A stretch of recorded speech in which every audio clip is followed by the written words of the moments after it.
कि जो भूत योनि शब्द है वो भूत योनि शब्द ईश्वर का वाचक है, प्रकृति और जीवात्मा का वाचक नहीं है। अदृश्यत्व आदि जो गुण हैं और धर्मों के कथन से वो ईश्वर के ही हैं, प्रकृति के अथवा जीवात्मा के नहीं। यद्यपि अदृश्यत्व आदि धर्म प्रकृति के हैं, किंतु आगे के जो सर्वज्ञत्व आदि धर्म हैं, सर्ववेतृत्व आदि धर्म हैं, वो ईश्वर के ही हैं, ब्रह्म की ही हैं, प्रकृति जड़ के नहीं है। इस प्रकार से वर्णन किया। अब और उसी में श्रुति दे दिया, यह सर्वज्ञ सर्वेद यस्य ज्ञानमयम तपः तस्माद एतद् ब्रह्म नाम रूपम अन्नम च जायते।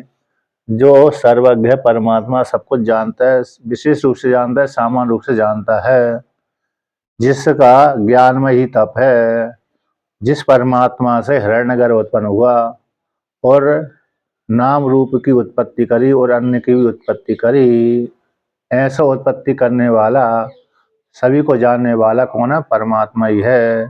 प्रकृति ईश्वर, प्रकृति अथवा जीवात्मा नहीं है। इसी प्रकृति के ज्ञान से अथवा जीव, एक प्रकृति के ज्ञान से सब का ज्ञान नहीं होता और जीवात्मा के ज्ञान से भी सबका ज्ञान नहीं होता, बल्कि ईश्वर ब्रह्म के ज्ञान से ही सबका ज्ञान हो जाता है। एक विज्ञान सर्वविज्ञान भवति, तो एक विज्ञान हो गया परमात्मा, उसके जान लेने से सब कुछ जान लिया जाता है। प्रकृति के जान लेने से जीवात्मा बच जाता है, जीवात्मा के जान लेने से प्रकृति बच जाता है। तो जीव के ज्ञान से सर्व ज्ञान नहीं होता, क्योंकि प्रकृति शेष रहती है, और प्रकृति के ज्ञान से प्रकृति के जान लेने से जीवात्मा का ज्ञान नहीं रहता। क्यों नहीं रहता? क्योंकि जीवात्मा प्रकृति का कार्य नहीं है। उसी प्रकार से प्रकृति का कार्य जीवात्मा नहीं है, जीवात्मा का कार्य प्रकृति नहीं है। इसलिए जीवात्मा के ज्ञान से सबका ज्ञान नहीं होता, प्रकृति ज्ञान से सबका ज्ञान नहीं होता। तो ब्रह्म के ज्ञान से सबका ज्ञान कैसे हो सकता है? कि ब्रह्म के ज्ञान से सबका ज्ञान हो जाता है। क्यों? क्योंकि ब्रह्म ही प्रकृति बना हुआ है और ब्रह्म ही चेतन बना हुआ है। इसलिए ब्रह्म जगत के प्रति अभिन्न निमित्त उपादान कारण है। जैसे ऊर्ण नाभि, ऊर्ण नाभि जैसे ऊर्ण नाभि कैसे है? उपादान कारण भी है और निमित्त कारण भी है। तो इसलिए ऊर्ण नाभि जैसे जाल बनती है बनाती है, उसी प्रकार से चेतन दृष्टि से भी और जड़ दृष्टि से भी, उसी प्रकार से परमात्मा भी जीव रूप से भी परमात्मा गया है और प्रकृति रूप से भी परमात्मा गया हुआ है। जीव रूप जीव जगत जितना है वो परमात्मा ही है। चेतन प्रदान होकर के जीवों की सृष्टि करता है, जड़ प्रदान होकर के जगत का निर्माण करता है। इसलिए ब्रह्म जगत के प्रति अभिन्न निमित्त उपादान कारण कहलाता है। ऐसा वर्णन कर दिया। अपना 491 नंबर पृष्ठ से और कहते हैं कि अपिचा और भी सह ब्रह्म विद्या सर्वविद्या प्रतिष्ठा अथर्वाय ज्येष्ठपुत्राय प्राह इति ब्रह्म विद्याम प्राधान्येन उपक्रम्य परापर विभागेन पराम विद्याम अक्षर अधिगमनीम दर्शयंस तस्य ब्रह्म विद्यात्म दर्शयति। कहते और भी कहते हैं सब ब्रह्म विद्या संपूर्ण विद्याओं की आधार है, प्रतिष्ठा है, गति है। जितनी भी विद्या हैं उन सारी विद्याओं में ब्रह्म विद्या ही सबसे श्रेष्ठ है। ब्रह्म विद्या से जो फल मिलता है वो अन्य विद्याओं से फल नहीं मिलता। इसलिए ब्रह्म विद्या सारी विद्याओं की खान है, आधार है, श्रेष्ठत्व है। ऐसी जो ब्रह्म विद्या है सारी विद्याओं की आश्रयभूत है। ऐसी उस विद्या को ज्येष्ठ पुत्र जो अथर्वा हैं, ज्येष्ठ जो पुत्र अथर्वा, ऐसे अथर्वा के लिए अब पिता ब्रह्मा जी ने उपदेश किया था। इति ऐसा इस प्रकार से प्राहा इन कहा था, उपदेश किया था। इति ब्रह्म विद्याम इस ब्रह्म विद्या को प्राधान्य रूप से उपक्रम करके, प्रधानता दे करके, प्रधान रूप से उपक्रम करके पर अपर विभागे ने दो विद्या, दो द्विविद्या वेदितव्य, दो विद्या जानने योग्य है। पराचा अपराचा, ऐसे पर विद्या और अपर विद्या, परा विद्या और अपर विद्या विभाग से पराम विद्याम, जो परा विद्या है, अपर विद्या तो वेद आदि लक्षण वाली है, जगत को विषय करने वाली है, किंतु जो परा विद्या है अक्षर अधिगमनी, अक्षर रूप परमात्मा को बोध कराने वाली है। ऐसे अक्षर रूप परमात्मा को दिखलाती हुई तस्य, उस विद्या का, जो अक्षर को बोध कराने वाली विद्या है, उस विद्या का कहते हैं ब्रह्म विद्यात्म दर्शयति श्रुति, उसी विद्या को ब्रह्म विद्या कहते हैं। जो परा विद्या है, जो अक्षर को बोध कराने वाली विद्या है, उस विद्या को परा विद्या कहते हैं। दर्शयति श्रुति ने दिखलाया, ब्रह्म विद्यात्म दर्शयति श्रुति, श्रुति दर्शयति करता श्रुति है। तो साचा ब्रह्म विद्या समाख्या तद अधिगम्य अक्षरस्य अब्रह्मत्वे बाधिता स्यात्। जैसे श्रुति ने ब्रह्म परा विद्या को, जो अक्षर को बोध कराने वाली है, उसी विद्या को श्रुति ब्रह्म विद्या कहती है। ऐसी ब्रह्म विद्या जो परा विद्या है, उस परा विद्या रूप ब्रह्म विद्या को, जिसका नाम है ब्रह्म विद्या समाख्या, समाख्या संज्ञा यानी नाम, जो ब्रह्म विद्या कैसी है, नाम वाली है, संज्ञा वाली है। ऐसी ब्रह्म विद्या संबंधी, ब्रह्म विद्या नाम वाली जो ब्रह्म विद्या है, तब उस ब्रह्म विद्या के द्वारा अधिगम्य, कौन है, परमात्मा, अधिगम्य अक्षरस्य, जो ब्रह्म विद्या के द्वारा परमात्मा की प्राप्ति होती है, उस विद्या को अब्रह्मत्व मान लेने पर, है ना, उस ब्रह्म विद्या जो परमात्मा को बोध कराने वाली है, जनाने वाली है, अपरोक्ष साक्षात्कार कराने वाली है, ऐसी ब्रह्म विद्या को अब्रह्मत्व मान लेने पर वह ब्रह्म विद्या कैसी हो जाएगी, बाधिता स्यात्, बाधित हो जाएगी, क्योंकि वह अक्षर रूप परमात्मा को बोध करा रही है। अब उसी को आपने क्या मान रहे हैं, अरे जगत वाली विद्या मानते हैं। तो अब्रह्म विद्या मानना नहीं, ब्रह्म विद्या ना मानना।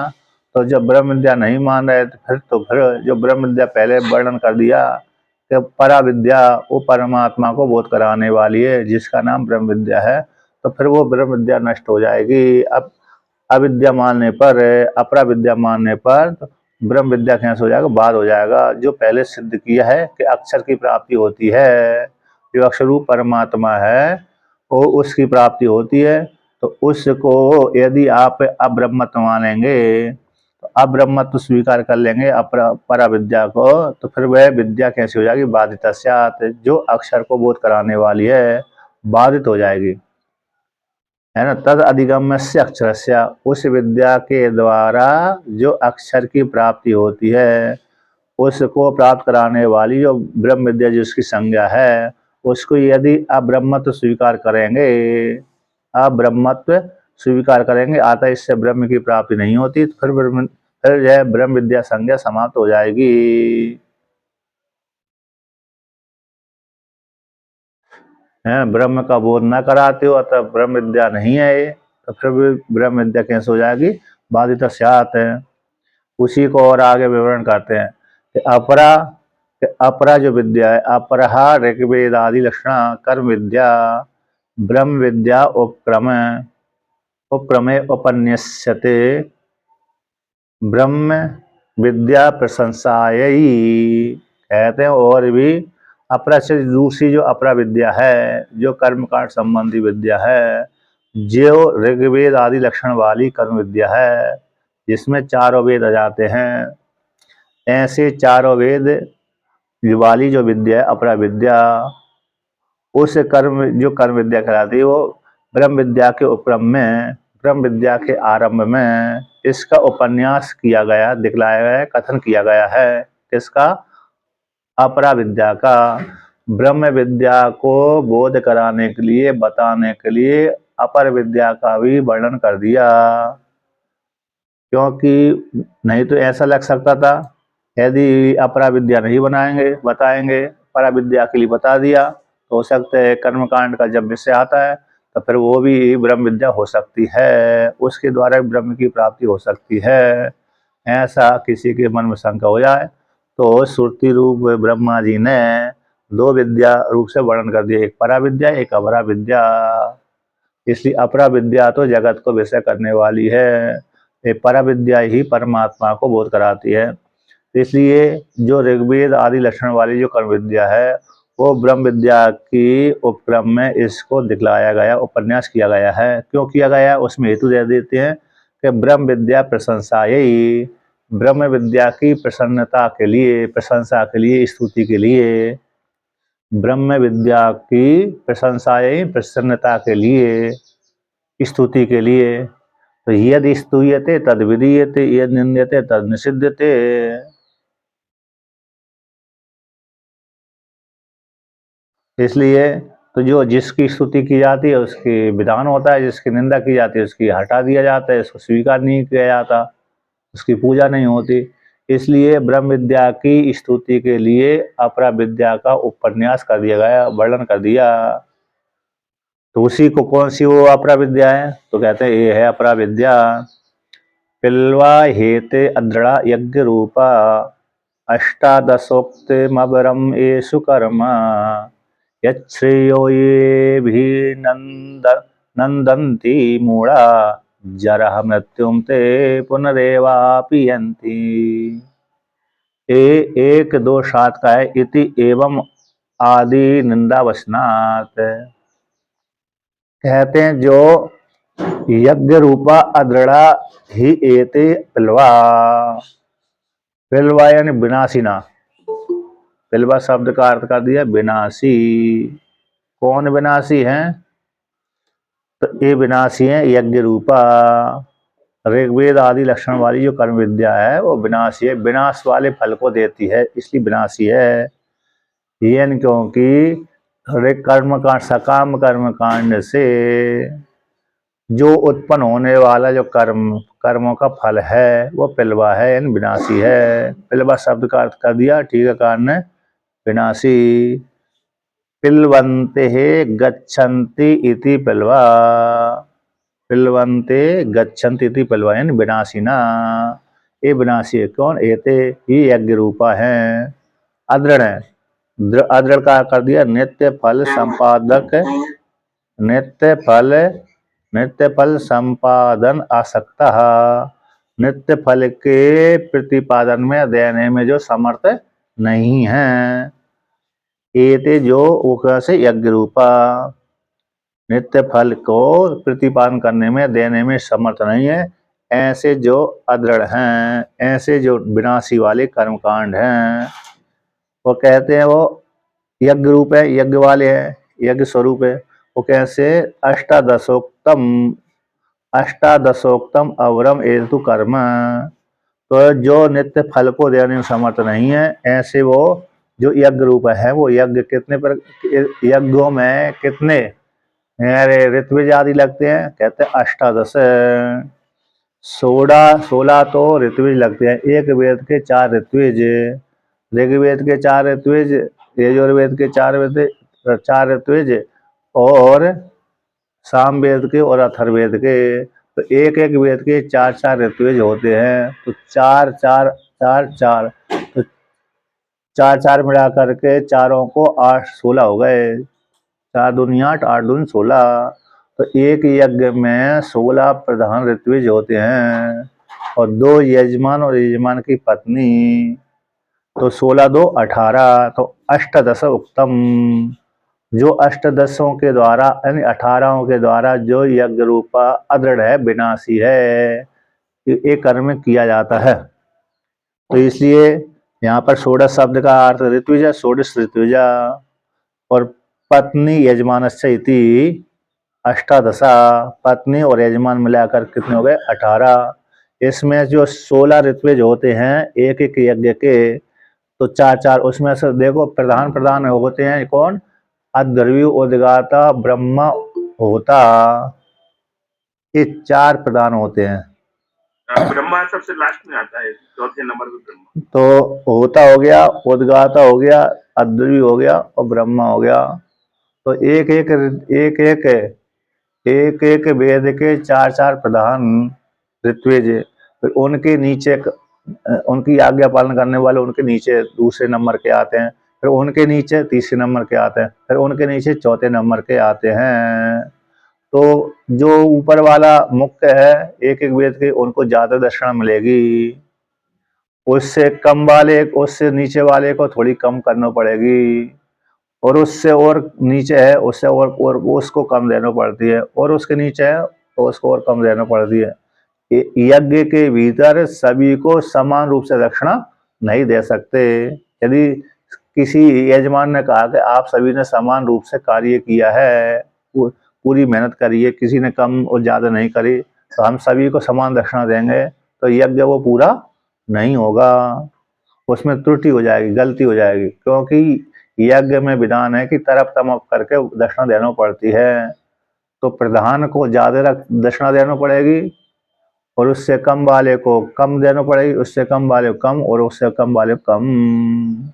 ऐसे 100 रुपया दक्षिणा देना है तो प्रधान को 100 रुपये दक्षिणा देना है, दूसरे नंबर वाले को 75 देना है, तीसरे नंबर वाले को 50 देना है, चौथे नंबर वाले को 25 देना है। हम सभी को 100 देंगे तो फिर यज्ञ पूरा नहीं होगा। इसलिए आज भी देखा जाता है मंडलेश्वर आदि को दक्षिणा जा दिया जाता है, आचार्य महामंडलेश्वर मंडलेश्वर, फिर उनसे कम मेहनत वाले कम, और उससे और कम जो रहे कि उसको और कम। इस प्रकार से उपाधि को लेकर के आज भी उसी प्रकार से दक्षिणा का विभाग करते हैं। तो ऐसे जो ये विधान है, ऐसा विधान कहाँ से बना? वेद का ही तो विधान है, नहीं ऐसा है पहले से ही है, वेद में है ना, वेद में ही यज्ञ का विधान है, तो वेद में ही दक्षिणा दी। छांदोग्य उपनिषद में इसका वर्णन आता है, कर्म कांड में दक्षिणा का विधान यही आता है कि इस प्रकार से विधान किया जाता है, दक्षिणा तरप तम भाव करके। है ना यहाँ पर, इसलिए देखा मैंने, इसलिए तो मैंने बता दिया है, क्योंकि मंडलेश्वर को अधिक देना पड़ेगी, आचार्य महामंडलेश्वर को ज्यादा देना पड़ेगी, और उससे कमजोर वाले महात्मा को कम देना पड़ेगी। और वैसे आचार्य जी, हाँ, मेरा भी सबसे निवेदन है कि यहाँ पर भी आचार्य जी को दक्षिणा सबको देनी चाहिए। आप मांगते नहीं हैं, लेकिन अच्छे कार्य के लिए सबको देना चाहिए। कहीं हम बाहर अगर कोई क्लास लगाते हैं तो 500 रुपए महीना तो फीस लेते ही है। तो आपने नहीं दिया है। तो देखिए आप पहले ट्रांसफर करिए। आगे चलते हैं। तो कहते हैं यज्ञ रूपा, तो ये 16 ऋत्विज और 2 यजमान यजमान की पत्नी 18 हो गए, तो इनके द्वारा एक यज्ञ संपादन होता है। अच्छा, दूसरा जो राजसूय यज्ञ होता है, तो ये 16 तो प्रधान होते हैं, इनकी सहायता करने के लिए फिर बहुत से ऋत्विज लगाए जाते हैं। ऐसा राजा के द्वारा यज्ञ होगा, कुल 16 ही ऋत्विज नहीं होगी उसमें। यद्यपि एक यज्ञ में 16 ही प्रधान होते हैं, फिर भी बहुत बड़ा यज्ञ करवाते हैं राजा, राजसूय यज्ञ होता है, तो उसमें हजारों की संख्या में ऋत्विज होते हैं। तो 16-16 के विभाग से ही होते हैं वहां भी। कैसे होते हैं? यजमान और यजमान की पत्नी तो 2 ही रहेंगे, लेकिन ऋत्विज बढ़ जाते हैं, क्यों? आहुति डालने के लिए। आहुति एक वर्ष तक चलता है वो यज्ञ, एक वर्ष तक तो चलता है, इसलिए वहां पर जो आहुति डालने वाले ब्राह्मण है बहुत होते हैं, हजारों की संख्या में होते हैं। तो जैसे आपने कभी किसी यज्ञ में देखा होगा, यद्यपि एक ऋत्विज 4-5-6 ऋत्विज होते हैं, किंतु बहुत से ब्राह्मणों को बिठा लिया जाता है, बहुत से आहुति देने के लिए बहुत से ऋत्विज देते हैं। तो वो तो 18 से ही रहा है, लेकिन फिर भी बहुत से ब्राह्मणों को बिठा लिया जाता है आहुति देने के लिए। उसी प्रकार से राजसूय यज्ञ में, वाजपेयी यज्ञ में और अश्वमेध यज्ञ में हजारों की संख्या में ऋत्विज वर्ण कर लिए जाते हैं। वही ऋत्विजों को वर्ण करते थे पहले के राजा, जिनका व्याकरण शुद्ध होना चाहिए, षडांग वेद का अध्ययन करना होना चाहिए, जो 6 वेदों का जिन्होंने अध्ययन किया है अंगों के सहित।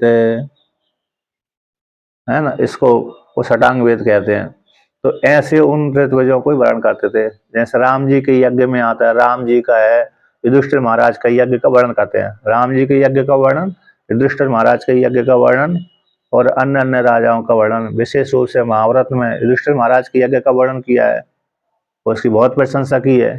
जैसे दुर्योधन ने यज्ञ किया था, बाद वो क्या वैष्णव यज्ञ किया था, उसका ज्यादा वर्णन नहीं किया व्यास भगवान जी ने, किंतु युधिष्ठिर महाराज के द्वारा किया गया राष्ट्र यज्ञ है पहला, तो उसको भयंकर बहुत बहुत विस्तार पूर्वक वर्णन कर दिया। उसमें ऐसा वर्णन कर दिया, आज तक ऐसा यज्ञ देखा ही नहीं जिसमें सारे ऋषि अपने आप ही आ गए। बुलाने पर जो आए थे वो तो आए, लेकिन बिना बुलाए भी बहुत से ऋषि आ गए। ऐसा यज्ञ देखा ही नहीं, किसी यज्ञ में इतने ऋषि सम्मिलित नहीं हुए। ऐसा प्रशंसा कर दी उसकी। इस प्रकार से तो वहां पर ऋषिगण बहुत होते हैं, हजारों की संख्या में, हजारों की 10 हजारों की संख्या में आहुति डालते हैं। तो ऐसे जो अष्टादश उक्त 18 के द्वारा किया जाने वाला, संपादन किया जाने वाला जो यज्ञ कैसे विनाशी है, अवरम कर्म, जिन कर्मों में ये जो प्रयोग किए जाते हैं, इसलिए यहाँ पर कहते हैं यज्ञ ने, यज्ञ नाम निमित्तेन निरूप्यन्ते, यज्ञ नाम के द्वारा, यज्ञ नाम के निमित्त से निरूपण किए जाते वो यज्ञ रूपा है। तथा ही उसमें ऋतुषु कहते हैं, यज्ञ रूपा कैसे, ऋतुज का लक्षण करते हैं। ऋतुषु याजयन्ति यज्ञम कारयन्ति इति ऋत्विजः, कहते हैं ऋतुओं में यजन करते हैं, कराते हैं, ऋतुओं में यजन करते हैं, याजयंती याग कराते हैं, यज्ञम कारयंती यज्ञ को कराते हैं और स्वयं करते हैं, इति इसी हेतु से ऋत्विजा, ये ऋत्विज का लक्षण है। ऋत्विज का लक्षण कर दिया यहाँ पर। यज्ञ ऋतुओं में जैसे बसंत ऋतु, ग्रीष्म ऋतु, वर्षा ऋतु, जो सारी ऋतु हैं, उन ऋतुओं में यज्ञ का कराने वाले होने से, क्या कराने वाले थे, यज्ञ को कराने वाले होने से ऋत्विज कहलाते हैं। अभी तक तो ये अर्थ बैठा ही नहीं था, अभी तक तो सामान्य ऋत्विज ऐसा ही था, बैठा हुआ था ऋत्विज यानी कर्मकांडी, कर्म कराने वाले। लेकिन यहाँ पर व्युत्पत्ति, नई व्युत्पत्ति मिली, जो ऋतुओं में यज्ञ कराते हैं। ऋतुषु है ना, बहुवचन का प्रयोग कर दिया, तो 6 ऋतुओं में जो यज्ञ कराने वाले, याजयंती यज्ञम, याग कराने वाली हैं, याजक कार्यंती कराने वाले हैं, इसी हेतु से वो ऋत्विज कहलाते हैं। यजते इति यजमाना, जो यजन करता है यजमान कहलाता है। यजते इति यजमानम, पत्नी कहते पत्नी पत्युर्नो यज्ञ संयोगे, कहते पुरुष ही अकेले नहीं है, पत्नी के पत्युर, पति के साथ ना का, यज्ञ के संयोग में पति के साथ ना आदेश हो जाए, पति को न आदेश हो जाता है यज्ञ के संयोग होने पर। इसलिए पति है तो पति में जब न आदेश हो जाएगा तो पत्नी शब्द बन जाएगा, पत्नी, नहीं तो पति शब्द था। तो यज्ञ के संयोग हो जाने पर, यज्ञ के संयोग में इस सूत्र के माध्यम से, व्याकरण के सूत्र के, पाणिनि मुनि के द्वारा, पाणिनि मुनि के द्वारा रचित अष्टाध्यायी, तो कितने 4, 1, 33 का है।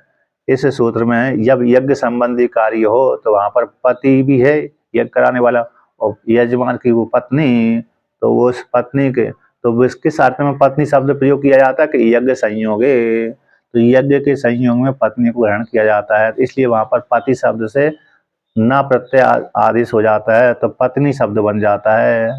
तो यज्ञ में उसका विनियोग होता है, इसलिए पति पत्नी मिलकर के यज्ञ किए जाते हैं। भले वो पत्नी वो बैठे ही यज्ञ में, बैठी हो चाहे ना बैठी हो, अपने घर कार्य में हो या तो कहीं हो। जैसे कभी कभी पत्नी मासिक धर्म यज्ञ करते समय ही मासिक धर्म वाली रजस्वला हो जाती है, तो वहां पर विधान आ जाता है कि वो इस स्थान पर बैठे, इन यज्ञ पे नहीं बैठ सकती फिर उस काल में हो, तो इसलिए उसका निवास स्थान दूसरी जगह बनाया जाता है। तो इसलिए तो यहाँ पर इस सूत्र के, ये पति पत्नी मिलकर के यज्ञ करते हैं। इसी सूत्र के द्वारा पति शब्द को नकार अंत आदेश हो जाने से यज्ञ संबंध में भीत इति पत्नी, इस प्रकार से यहाँ पर वर्णन कर दिए। एवं ऋत्विज आदि नाम प्रवृत्ति निमित्तों में, निमित्त को लेकर यज्ञ इति यज्ञ रूपा, तो यज्ञ में जो प्रवृत्त होते हैं, निमित्त को लेकर के यज्ञ में जो प्रवृत्त होते हैं वो यज्ञ रूपा कहलाते हैं। इनको लेकर के यज्ञ संपादन होता है। ऋत्विजों को लेकर के, यजमान की पत्नी को लेकर के, ऐसा जो यज्ञ है, जिन यज्ञों में अवरम अनित्य फलकम कर्म श्रुति युक्तम, तो जिन कर्मों में जो फल मिलता है वो अवर है, अल्प है। कैसा है? अल्प है। एतद एवं कर्म, इस प्रकार का जो कर्म है, कैसे? श्रेय न अन्यत आत्मज्ञान इति ते मूढ़ा तुष्यंती, ये जो इन कर्मों से उत्पन्न होने वाला फल है वो श्रेय नहीं है। आत्मज्ञानी फल श्रेय है, किंतु ये मूढ़ा उसी को ही अवर कर्म फल, उन कर्मों के यज्ञ रूप जो कर्मों का फल है वो अवर है, उसी को ही वो श्रेय मानते, कल्याणकारी मानते हैं। कौन? अज्ञानी व्यक्ति।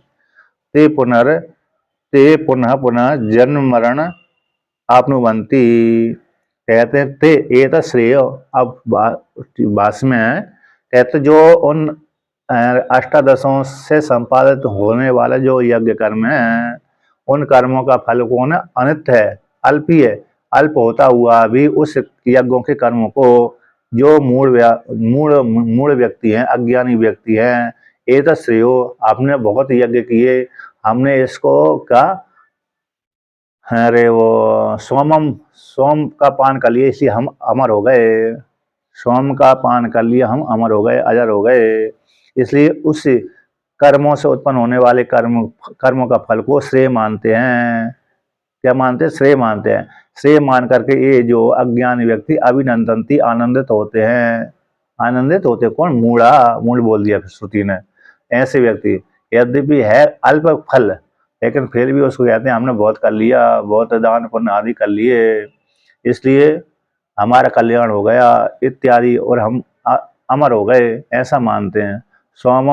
सोम पानम पित्वा अमरम भवंती, सोमपान को पीकर हम अमर हो गए, है ना, ऐसा मान करके आनंदित होते हैं। तो ऐसे जो व्यक्ति हैं, जरा मृत्युम ते पुनर्एव अपीयंती, जन्म मृत्यु को, बार बार जन्म लेना, बार बार मरना, ते वे ऐसे अज्ञानी व्यक्ति बार बार अपीयंती प्राप्त होते रहते हैं। इस प्रकार से इस श्रुति के माध्यम से यदि एवं आदि निंदा वचनात्, निंदा की गई है किसकी? कर्मकांड की। कर्मकांड की निंदा क्यों की गई है? कि विद्या की, ब्रह्म विद्या की प्रशंसा के लिए, कि निंदित्वा च अपराम विद्या ततो विरक्तस्य परा विद्या अधिकारम दर्शयति, इसलिए अपर विद्या की निंदा कर दी गई। अपर विद्या की यदि स्तूयते तद विधीयते, यदि निंद्यते तद निषिध्यते, जैसे जिसकी स्तुति की जाती है उसका विधान किया जाता है, जिसकी निंदा की जाती है उसको वहां से हटा दिया जाता है। जैसे एक और दूसरा दृष्टांत है, शराब न पिबेत कलंजय न बख्शेत, जैसे किसी की शत्रुता हो गई किसी के साथ है, अब उसने भोजन पर इसको निमंत्रण दे दिया कि भाई तुम मेरे घर में भोजन करने के लिए आ जाओ। अब उसके मित्र, वो दूसरे सहपाठी मित्र थे, उसके घर में जाओगे तो वो उसने कह दिया, कह रहे तुम्हारी मृत्यु हो जाए, कलंजय न बख्शेत, तुम्हारी मृत्यु हो जाएगी, वहां पर जाओगे तुम्हारी हानि हो जाएगी। क्यों? तुमको उसने पहले तुम्हारे साथ शत्रुता हो गई थी, फिर तुमको भोजन के लिए बुला रहा है, इससे सिद्ध होगा तुम्हारे, उसके मन में कोई तुम्हारी हानि करने के लिए होगी। तो कलंजय शब्द का अर्थ होता है विश्व से, जो जैसे शिकारी होते हैं ना, शिकारी, तो शिकारी जब शिकार खेलने जाते हैं किसी पशु को, तो बाण लेके जाते हैं, धनुष बाण पहले के लेके जाते थे, उन बाणों में क्या करते थे? वो विष लगा देते थे, तो विष लगा करके उस पशु को मारते थे, जिससे विष भी कैसे हो जाता था, उस पशु के शरीर में प्रवेश कर जाता था, पशु भी मर जाता था, और उसका मांस विष से युक्त हो जाता था। अब भाई अपने शत्रु को मारने के लिए मांस खिला देते थे पहले के व्यक्ति, मांसाहारी होते ना, ये सामान्य नियम था।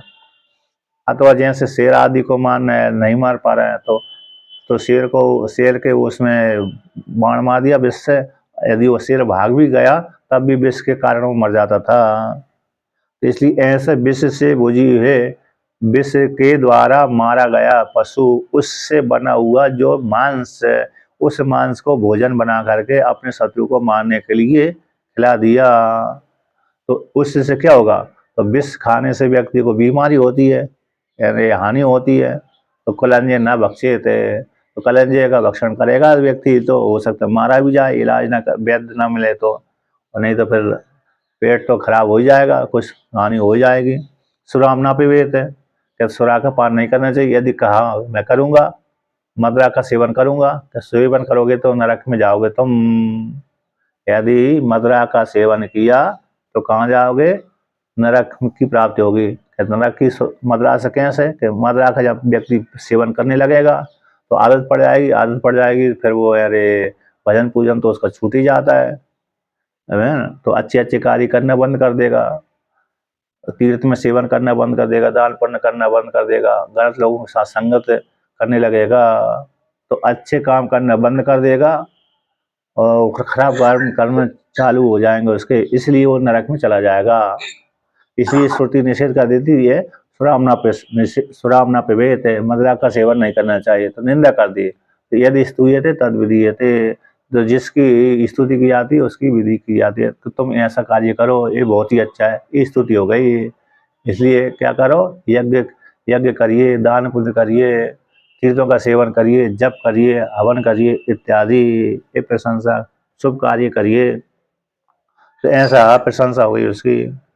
तो निंदत्वा, निंदा करके, अपरा विद्या की निंदा करके उससे विरक्त विरक्त पुरुष का पर विद्या में अधिकार को श्रुति दिखलाती है। अच्छा, निंदा ना करें, निंदा यदि ना करें तो फिर व्यक्ति को वहां से निवृत्ति नहीं होती। जैसे आप यहाँ पर जाते ना, भर्तृहरि की है, भर्तृहरि की जो 3 शतक है, श्रृंगार शतक, नीति शतक और वैराग्य शतक है, तो वहां पर श्रृंगार शतक करेंगे तो वहां पर भोगों में आसक्ति होगी। श्रृंगार शतक का अध्ययन करेंगे सामान्य रूप से, तो वहां पर क्या हो जाएगा? श्रृंगार शतक के माध्यम से व्यक्ति को वैराग्य नहीं होगा। किंतु भाई श्रृंगार शतक पढ़ने के पश्चात फिर वैराग्य शतक पढ़ लो, तो उसमें फिर निंदा कर दी, जिस भोगों में आसक्ति थी व्यक्ति की, उसी भोगों की निंदा कर दी वहां पर, तो फिर उस भोग से कैसे हो जाएगा? वैराग्य हो जाएगा। इसलिए तो जिसकी निंदा कर देंगे वहां से वैराग्य होने लगेगा, और जिसकी स्तुति कर देंगे वहां पर व्यक्ति झुकाव हो जाएगा। इसलिए अपरा विद्या की निंदा करने से उस व्यक्ति ने दोष देख लिया कि भाई ये कर्म करने के द्वारा तो अनित्य फल प्राप्त होता है, मेरे को नित्य फल चाहिए, तो ऐसा व्यक्ति उस विद्या से, अपरा विद्या से भ्रष्ट हो गया, उसको ब्रह्म विद्या में अधिकार को श्रुति दिखला देती है। तो इसी को इस श्रुति के माध्यम से वर्णन करते हैं। परीक्षलोकान् कर्मचितान् ब्राह्मणो निर्वेद मायात् नास्ति अकृतः कृतेन तद्विज्ञानार्थं स गुरुम् एव अभिगच्छेत् समेत पाणिः श्रोत्रियं ब्रह्मनिष्ठम्। इति श्रुति।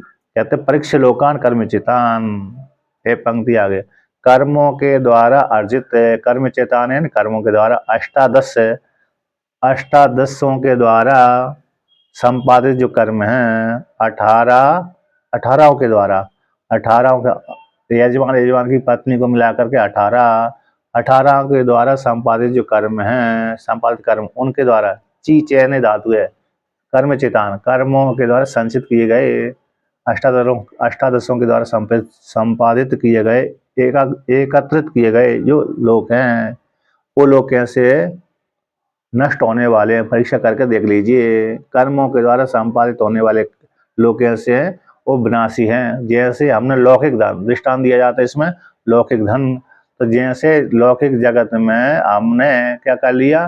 धन कमाया, 1000 रुपये धन कमाया, फिर उसको हमने कमाना बंद कर दिया, तो हम वो 1000 रुपये का भोग करते करते 1 2 4 दिन 8 दिन में समाप्त कर देते हैं, अथवा साल भर में समाप्त कर देता है बहुत से व्यक्ति बचा कर रखते हैं। तो साल भर में उस धन को हम क्या कर देते हैं? नष्ट कर देते हैं, वो हमारा नष्ट हो जाता है। उसी प्रकार से इस दृष्टांत को दार्शनिक घटा देते हैं। तो हमने परलोक के लिए धन कमाया था यज्ञों के माध्यम से, क्योंकि यज्ञ तो परलोक संबंधी धन देते हैं। तो कर्मों के द्वारा अर्जित किए गए लोग, वो लोगों की परीक्षा कर लो, क्या नित्य हमेशा बने रहते हैं कि नहीं। तो जैसे लौकिक जगत में हमारा धन नित्य नहीं बना रहता, उसी प्रकार से परलोक संबंधी लोग भी हमारा नित्य नहीं है। ऐसा जान करके ब्राह्मण, जो ब्राह्मण है वो कैसा है, ब्राह्मण उपलक्षण है। ब्राह्मण है, क्षत्रिय है, वैश्य है, शूद्र है, सभी हो गया, स्त्री हो गई, पुरुष हो गए। तो ऐसा जो ब्राह्मण है निर्वेदम आयात, वैराग्य को धारण कर ले। किसको धारण कर ले, वैराग्य। निर्वेद शब्द का अर्थ वैराग्य। आयात प्राप्त कर ले कि भाई जो अनित्य जो कर्मों के द्वारा नित्य फल की प्राप्ति नहीं होती। जैसे मैंने धन कमाया था और भोग के लिए मैंने सोचा बना ही रहेगा, फिर मेरे को जरूरत नहीं पड़ेगी और आ गया, तो ये वो जो कमाया था वो मेरा भोगते भोगते समाप्त हो गया। जैसे पहले दृष्टांत दिया जाता है ना, कोई सेठ ने बहुत धन कमाया, तो मैंने इतना, मेरी 7 पीढ़ी मेरी बिना कमाए खाती रहेंगी, क्या 8वीं पीढ़ी के लिए नहीं बचेगा, है क्या नहीं। फिर कमाने लगता है व्यक्ति। तो तो इसीलिए धन कैसा होता है, विनाशी वाला होता है, नित्य फल देने वाला नहीं होता, हमेशा हमेशा के लिए बना नहीं रहता। ऐसा इस प्रकार से जान करके उन कर्मों में वैराग धारण करके साधक, जो साधक ब्राह्मण हैं, निर्वेद को प्राप्त हो जाए, आयातन प्राप्त हो जाए। कहता है जो नित्य फल है, न अस्ति अकृत कृत है ना, जो अकृत परमात्मा है। अकृत शब्द यहाँ पर परमात्मा का वाचक है। जो अकृत परमात्मा कृत के द्वारा न प्राप्त होती, कृत कर्मों के द्वारा प्राप्त नहीं होता। अकृत रूप जो परमात्मा है, ब्रह्म कैसा अकृत है, किसी कार्य का अंग नहीं है, किसी कार्य से उत्पन्न नहीं होता। तो ऐसा जो अकृत परमात्मा है, कृत कर्म के, निर्वेद यानी वैराग्य। आयात निर्वेदम शब्द को अर्थ होगा वैराग्य। आयात यानी प्राप्त होती, प्राप्यात है, वैराग्य को प्राप्त हो जाए। इसलिए ऐसा जान ब्राह्मण इस प्रकार से लोगों की परीक्षा करके उनमें दोष दर्शन दे करके, किसके दर्शन दे करके, दोष दर्शन दे करके वैराग्य को धारण कर ले। इसलिए अकृत जो परमात्मा है कृत कर्म कांड के द्वारा प्राप्त नहीं होता। फिर क्या करे, किस प्रकार से परमात्मा की ज्ञान होगा कि उसको तद परमात्मानम विज्ञानार्थ, उस परमात्मा को जानने के लिए सब ब्राह्मण रूप अधिकारी, सा ब्राह्मण रूप जो अधिकारी है, चाहे वो स्त्री हो चाहे वो पुरुष हो, क्योंकि स्त्री भी ज्ञानी होती है, पुरुष भी ज्ञानी होती है। इसलिए स्त्री भी अधिकारी है ब्रह्म विद्या की और पुरुष भी अधिकारी है ब्रह्म विद्या का। तो ऐसा जो अधिकारी है, गुरु एवं अभिगच्छेत, गुरु के पास में चला जाए। तो गुरु के पास में चला जाए, तो जा करके कैसे जाए, कहते समित पाणी, हाथ में रिक्त हस्त न उपयात राजानम देवतम गुरु। ये मनुस्मृति कहती है, मनुस्मृति कार कहते हैं, मनुस्मृति के वाक्य रिक्त हस्त न उपयात राजानम देवतम गुरु। खाली हाथ नहीं जाना चाहिए इनके पास में। किनके पास में, राजा के पास में, गुरु के पास में और देवता के पास में। जैसे राजा के पास में अर्धन नहीं जाता, अर्धन जाते हैं तो बात अलग है, तो फिर तो खाली हाथ जा सकते हैं। गुरु के पास में अर्धन जाते हैं तब भी खाली जा सकते हैं। मंदिर में भी प्रतिदिन जाते हैं तब भी खाली जा सकते हैं। लेकिन महीने में एक बार जाते हैं, साल भर में एक बार जाते हैं, फिर खाली हाथ नहीं जाना चाहिए। फिर तो भाई कुछ ना कुछ हाथ में लेकर जाना चाहिए। इसलिए यहाँ पर श्रुति कहती है समित पाणी, हाथ पाणी यानी हाथ में समीधा लेकर जाए। तो समीधा उसका किसका लक्षण है, बैराग का लक्षण। तो आचार्य समझ जाता है कि समीधा लेकर के आया है, इसको विद्या चाहिए। क्या चाहिए, विद्या। अब कौन सी विद्या चाहिए तो बतलाएगा कि ये विद्या चाहिए मेरे को। तो लक्षण यही है, समीधा को हाथ में लेकर जाता है, सर पर रख करके ले जाता, चाहे हाथ में लेकर जाता हो गठरी बांध करके। तो आचार्य उस समीधा को देख करके लक्षण लगा लेता है, अनुमान कर लेता है इसको मुझसे विद्या चाहिए। अब कौन सी विद्या चाहिए, तो फिर जो प्रश्न करेगा तो उसी प्रकार विद्या दे देता है। यदि आचार्य उसके पास में, तो प्राय करके जो पढ़ने वाले होते हैं वो जान जाते हैं अमुक व्यक्ति इतनी योग्य है, अमुक व्यक्ति इतना योग्य है। इसलिए तो सूखी लकड़ी और गीली लकड़ी में भी भेद हो जाता है। सूखी लकड़ी है तो फिर हाँ इसकी सारी वासना बुझ गई। सूखी लकड़ी लेके जा रहा है समीधा की, तो समझ लो इसकी पूरी वासना बुझ गई। अहंकार का भी समर्पण है महाराज जी। जी जी, अहंकार का समर्पण हुआ। हाँ अहंकार का सभी, क्योंकि अहंकार ना हो तो फिर जाएगा ही नहीं आचार्य के पास में, है ना, प्राय करके। तो इसी नम्रता नम्रता हो जाती है वहां पर। तो इसलिए यहाँ पर तो सूखी लकड़ी का अर्थ हो गया पूरी वासना नष्ट हो गई, गीली लकड़ी का अर्थ हो गया थोड़ी वासना बसी हुई है ना। तो इस प्रकार से भेद कर सकते सूखी लकड़ी में और गीली लकड़ी में। तो जैसे सूखी लकड़ी तो अग्नि में तुरंत जल जाती है, अग्नि में डालने पर गीली लकड़ी धुआं देती है। तो ये भेद हो जाएगा। तो अब यहाँ से गुरु के पास में जाए, खाली हाथ में जाए तो हाथ में समीधा लेके जाए। ऐसे हम मंदिर में जाते हैं ना, प्रतिदिन जाते हैं मंदिर में, तो वहां पर फूल पत्ती जल आदि लेके चले जाओ आदि ना।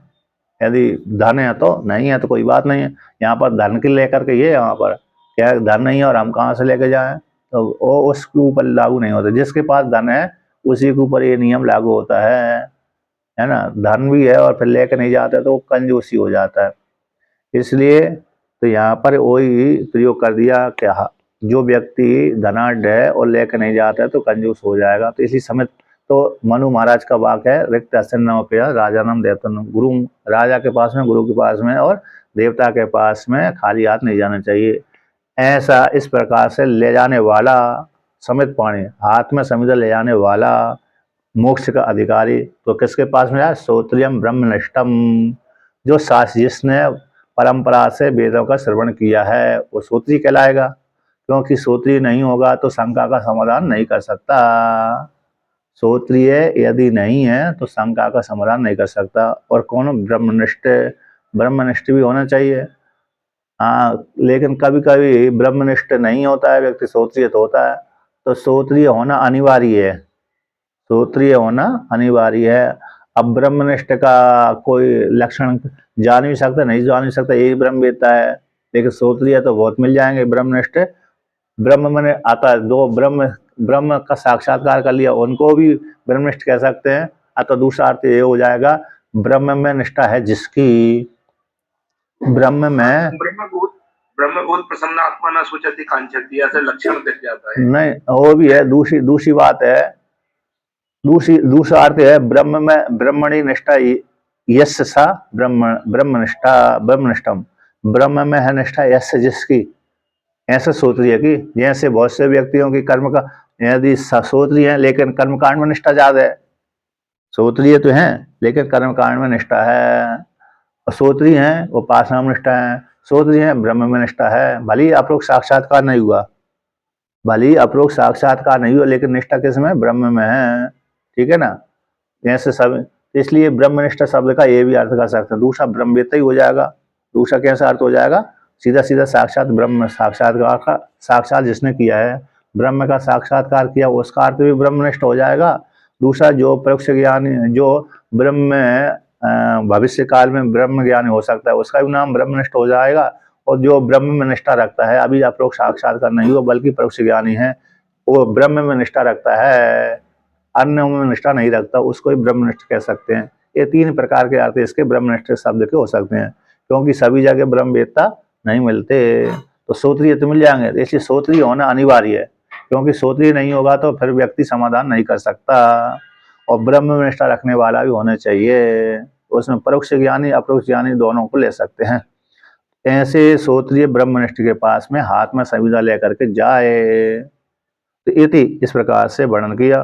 तो यहाँ पर तद विज्ञानार्थम, और यहाँ टीका में आया है तद विज्ञानार्थम का अर्थ है ब्रह्म ज्ञान के लिए गुरु अभिगच्छेत एविति नियम, ब्रह्म ज्ञान के लिए गुरु के पास में जाना चाहिए। तो ब्रह्मनिष्ठ के पास में, ब्रह्मनिष्ठ से अपि अनधीत वेदस्य गुरुत्वम वार्यति, ब्रह्मनिष्ठ जिसने वेदों का अध्ययन नहीं किया उसका वारण कर दिया। क्या कर दिया? हटा दिया। अनधीत वेदस्य यानी 413 नंबर पृष्ठ की अंतिम पंक्ति है। तो जिसने वेदों का अध्ययन नहीं किया, ऐसे गुरु को यहाँ पर श्रुति क्या कर देती है? वारण कर देती है, हटा देती है, खंडन कर देती है कि ऐसे गुरु के पास में न जाए। तो किसके पास में? श्रोत्रिय के पास में जाए। तो श्रोत्रिय के पास में जाने से ही शंका का समाधान होता है, ठीक है ना। और बाकी जिसने वेदों का अध्ययन नहीं किया तो फिर वो शंका का समाधान नहीं कर सकता। जैसे सामान्य बहुत से महात्मा भी हैं, बहुत से ब्राह्मण आदि भी हैं, तो व्यक्ति महात्मा आदि के पास में जाता है तो दीक्षा ले लेता है सामान्य रूप से। तो सामान्य रूप क्योंकि उन्होंने वेदों का अध्ययन तो नहीं किया, लेकिन दीक्षा तो वो देते ही है। राम जी के उपासक हो गए, कृष्ण के उपासक हो गए, शिव के उपासक हो गए, विष्णु के उपासक हो गए, शिव जी के उपासक हो गए, देवी के उपासक हो गए। तो ये जो इस पंथ के जो महात्मा है, उस पंथ के महात्मा के बहुत से शिष्य होते ही हैं। तो वो जरूरी नहीं है कि ब्रह्म वेत्ता हो, वो जरूरी नहीं श्रोत्रिय हैं, लेकिन दीक्षा तो देते हैं, तो फिर वो शंका का समाधान नहीं कर सकते। तो इसलिए यहाँ पर उनका खंडन कर दिया कि जो मोक्ष को अधिकारी है ऐसा व्यक्ति श्रोत्रिय के पास में ही जाए, क्योंकि वो ही इसके गुरु बनने के योग्य है, मतलब शंका समाधान कर सकता है। मंत्र दीक्षा बात अलग है, यहाँ पर मंत्र दीक्षा की कोई बात यहाँ पर नहीं है, लेकिन यहाँ पर शंका का समाधान वाला है। तो शंका का समाधान कौन कर सकता है? श्रोत्रिय ही कर सकता है। इसी श्रोत्रिय के पास में जाए, जिसने वेदों का अध्ययन नहीं किया वो शंका का समाधान नहीं कर सकता। इस प्रकार से वर्णन किया। तो ऐसे श्रोत्रिय ब्रह्मनिष्ठ के पास में जाए। इसलिए यहाँ पर इन्होंने विशेष रूप से एक ब्रह्मनिष्ठ शब्द का स्वतंत्र अर्थ नहीं कर दिया, बल्कि यहाँ पर वेदों के अध्ययन वाले से ले लिया, एक ही अर्थ है ना। ब्रह्मनिष्ठ है जिसकी, ऐसी वो परोक्ष ज्ञान या अपरोक्ष ज्ञान दोनों सकते हैं, और लेकिन वेदों का अध्ययन करने वाला तो होना चाहिए। इसलिए वही शंका का समाधान कर सकता है मोक्ष के अधिकारी के लिए। तो ऐसा साधक ऐसे श्रोत्रिय ब्रह्मनिष्ठ के पास में जाए इति। तो अब आगे कहते हैं, इस प्रकार से पराविद्या का और अपराविद्या का दोनों विद्याओं का वर्णन कर दिया। और दोनों विद्या का वर्णन करने के पश्चात आगे श्रुति कहती है कि यत् उक्तम, जो आपने कहा था कि अचेतना नाम पृथिव्यादि नाम दृष्टान्तेन उपादाना दाष्टान्तिकेन अपि अचेतनेन भूत योनिना भवितव्यम इति तद्युक्तम। कहते हैं आपने जो कहा था, सिद्धांती पूर्व पक्षी का खंडन करता है। सिद्धांती क्या करता है? पूर्व पक्षी का खंडन करता है। यत्तु उक्तम, जो आपने कहा था, क्या कहा था? कि अचेतन जो पृथ्वी आदि हैं, अचेतन कौन है? पृथ्वी आदि हैं। उन पृथ्वी आदि अचेतनों का दृष्टांत रूप से उपादान स्वीकार किया गया, दृष्टांत रूप से ग्रहण होने से दाष्टान्त भी, जैसे दृष्टांत को अचेतन रूप से स्वीकार किया गया था, उपादान में ग्रहण किया गया था। क्यों? जैसे केस और लोम किससे होते हैं? शरीर से उत्पन्न होते हैं।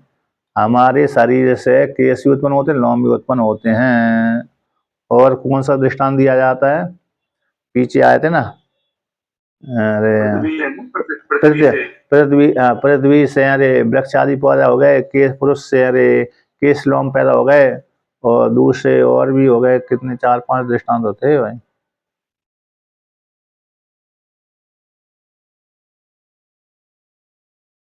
तो इस प्रकार से तो यहाँ पर एक वर्ण के तो जैसे जिस प्रकार से पृथ्वी आदि दृष्टांत को ग्रहण किया गया जड़ से, उसी प्रकार से दाष्टान्त भी उसी प्रकार से होना चाहिए, है ना।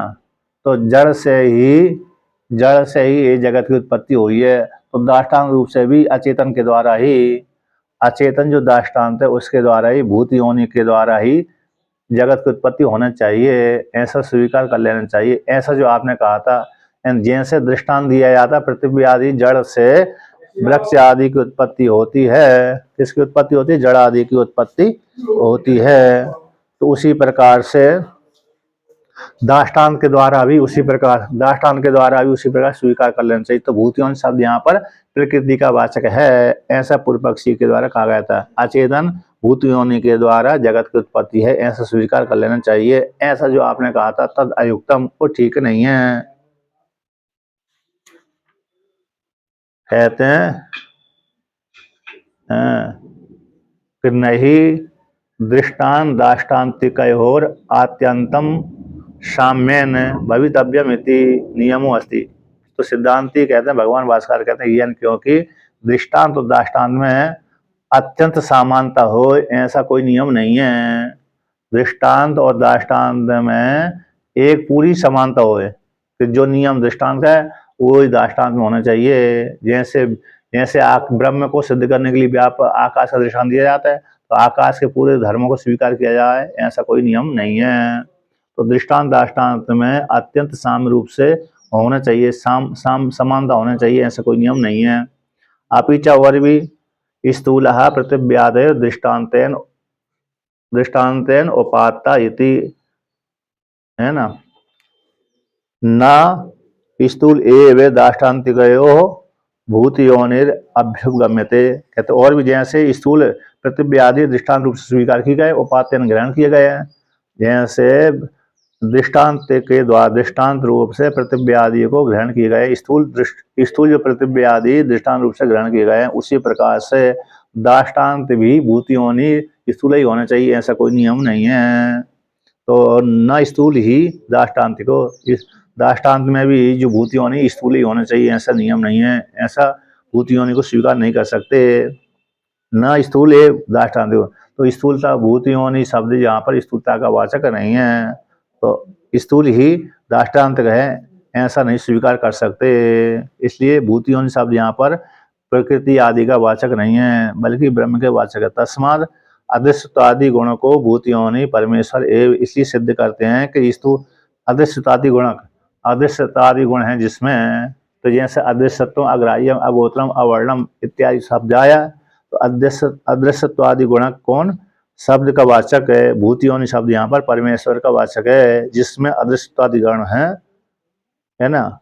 अदृश्यत्वादि जो गुण पाए जाते हैं ऐसे जो उस गुण वाला जो भूतयोनि शब्द है वो परमेश्वर का ही वाचक है, ब्रह्म का ही वाचक है, ईश्वर का ही वाचक है, पृथ्वी आदि का वाचक नहीं है। इस प्रकार से वर्णन किया। जी स्वामी जी। तो ये सूत्र पूरा हुआ 21वां। अब आगे का पाठ फिर कल करेंगे। जी स्वामी जी।